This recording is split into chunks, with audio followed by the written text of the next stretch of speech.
Hi guys, स्वागत है हमारे यूट्यूब चैनल में। आज मैंने आपके लिए उन लोगों के लिए ये 30 क्वेश्चन लेकर के आया हूं जो ग्रुप डी के एग्जाम को दे रहे हैं, ठीक है। उनके लिए स्पेशली है। और ये जो टॉपिक है आज का, तत्वों का वर्गीकरण, ठीक है ना, आवर्ती वर्गीकरण है जो बार बार ये एग्जाम पूछ रहा है, ठीक है ना। कई बार जैसे डोबेनाइडर का पूछ रहा है, न्यूलैंड का स्टग नियम पूछ रहा है, तो ऐसे ही क्वेश्चन बन रहे हैं, ठीक है ना। तो जो ग्रुप डी की तैयारी कर रहे हैं इस वीडियो को अंत तक देखें, उनको लिए बहुत ही फायदे होने वाले हैं एग्जाम में। तो चलिए आज का पहला क्वेश्चन देखते हैं। उत्कृष्ट गैसों को आवर्त सारणी के किस वर्ग में रखा गया है? आपका आंसर हो जाएगा वर्ग 18 में रखा गया है, जिसको नोबेल गैस कहते हैं। हैलोजन परिवार की इलेक्ट्रॉनिक बंधुता घटने का क्रम क्या है?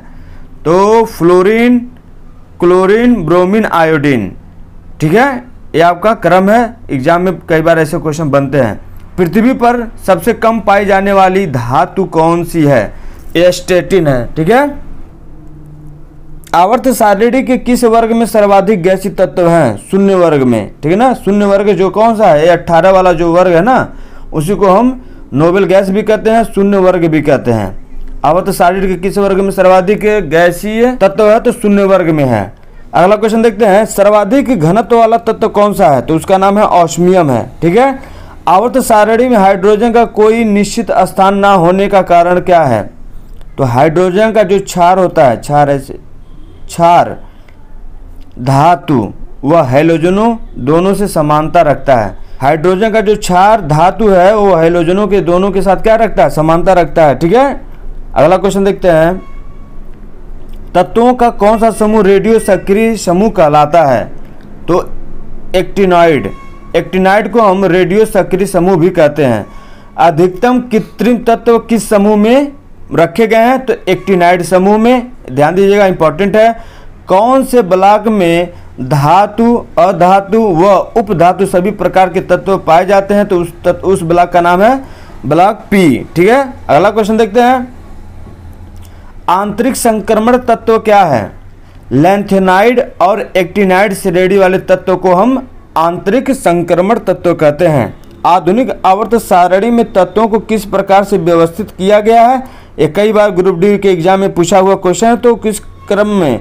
बढ़ते हुए परमाणु क्रमांक के रूप में रखा गया है। आवर्त सारणी के ऊर्ध्वाधर स्तंभों को कहते हैं वर्ग कहते हैं। क्या कहते हैं? वर्ग कहते हैं। अगला क्वेश्चन देखते हैं।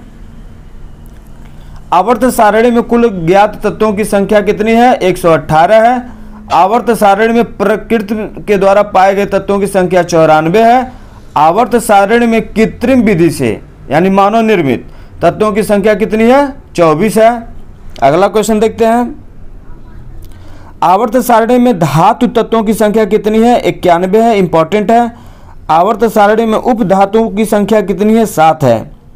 भू प्रॉपर्टी में सर्वाधिक मात्रा में पाए जाने वाला तत्व कौन सा है? तो उसका ऑक्सीजन है। और ऑक्सीजन क्या है? अधातु है।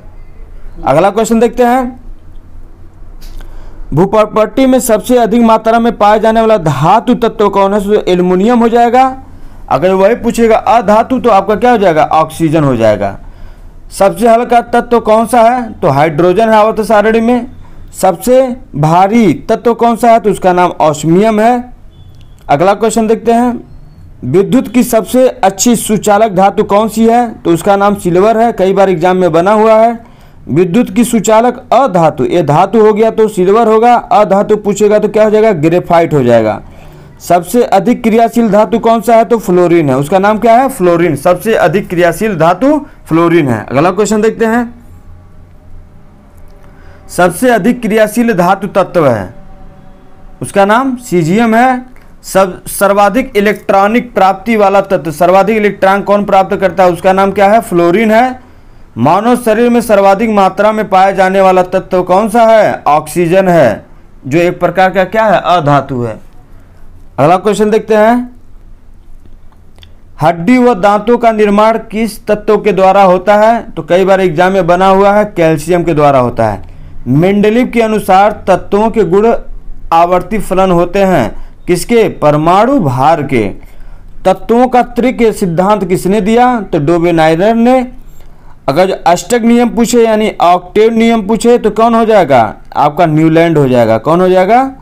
न्यूलैंड ने, ठीक है ना। आई होप ये वीडियो आपको पसंद आया होगा।